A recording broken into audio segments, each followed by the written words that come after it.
Hello YouTube family, आज बनवले आपण खुसखुशीत अशा कचोऱ्या एकदम सोप्या पद्धतीनं. तर चला मग पटकन रेसिपी बघू. मला खूप साऱ्या अशा तुरीच्या शेंगा गावाकडून आल्या होत्या. म्हटलं चला आज आपण कचोरी करूया. तर अगोदर मी शेंगा सोलून घेतल्या आणि दाणे तयार करून घेतले तुरीचे.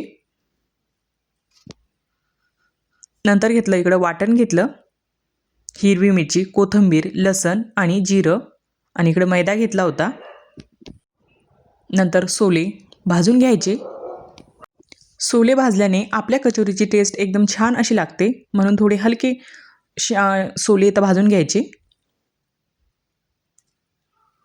आणि नंतर इथं माझे सोले भाजून झाले होते. नंतर एका प्लेटमध्ये काढून घ्यायचे आणि थंड होण्यासाठी बाजूला ठेवून द्यायचं. नंतर आपण हिरवी मिरची, लसण, जिरं आणि कोथिंबीर मिक्सरला लावून घेऊया, म्हणजेच वाटण तयार करून घेऊया. याच्यात पाणी घालायचं नाही.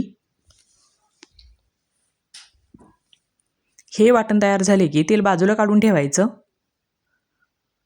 आणि त्याच भांड्यामध्ये सोले वाटून घ्यायचे. सोल्यामध्ये पण पाणी घालायचं नाही आणि ते एकदम बारीक करायचे,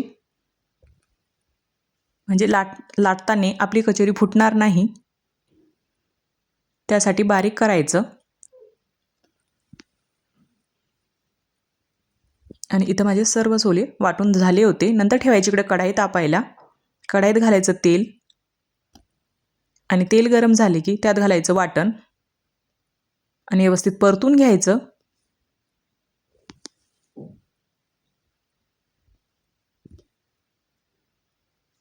नंतर घालायची थोडी हळद घालायची, ती पण व्यवस्थित परतून घ्यायची. आणि हे सर्व परतून झाले की त्यात घालायचे आपले तुरीचे सोले वाटलेले. नंतर घालायचं चवीनुसार मीठ आणि आता व्यवस्थित परतून घ्यायचं.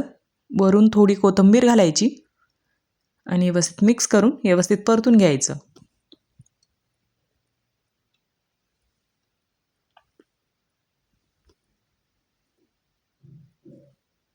आता व्यवस्थित इथं परतून झालं होतं आपलं.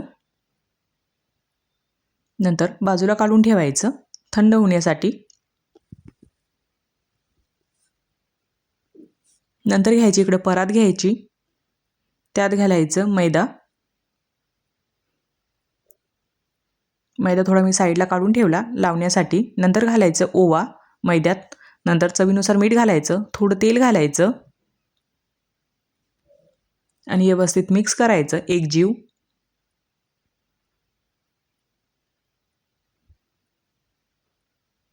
नंतर पिठाचा असा गोळा तयार व्हायला लागला की पीठ मळून घ्यायचं.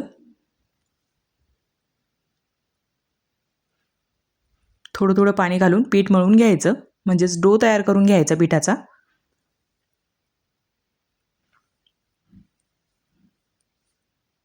आणि इथं आपला असा डो तयार झाला होता. नंतर 10 मिनिटासाठी झाकून ठेवायचा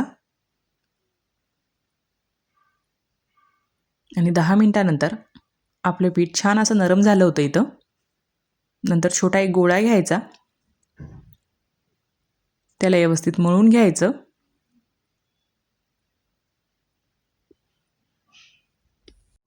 आणि त्याच्यामध्ये जे आपण सारण तयार केलं होतं कचोरीचं ते घालायचं.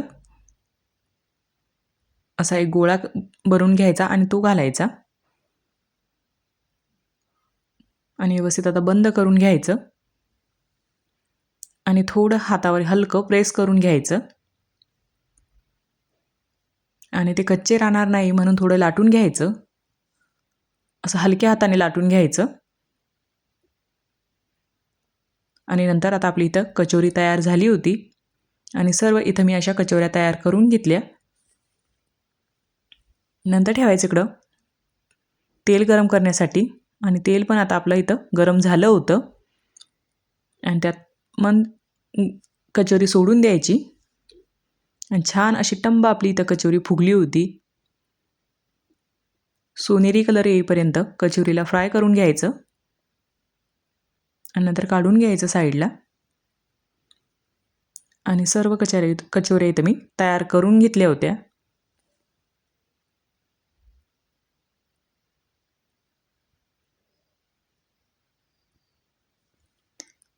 तुरीच्या सोल्याच्या कचोऱ्या खरंच एक नंबर लागतात खायला. एकदा नक्कीच ट्राय करा.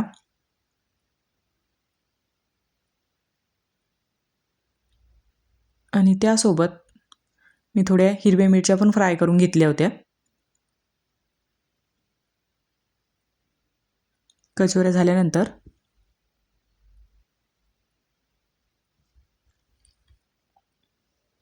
छान अशा हॉटेलसारख्या आपल्या कचोऱ्या आणि मिरच्या इथं फ्राय झाल्या होत्या आणि याची टेस्ट एक नंबर झाली होती. आणि ह्या कचोऱ्या तुम्हाला कशा वाटल्या कमेंटमध्ये नक्कीच सांगा. एक कचोरी मी तुम्हाला फोडून पण दाखवली. छान अशी क्रिस्पी झाली होती आपली कचोरी. तर चला मग बाय. थँक्यू.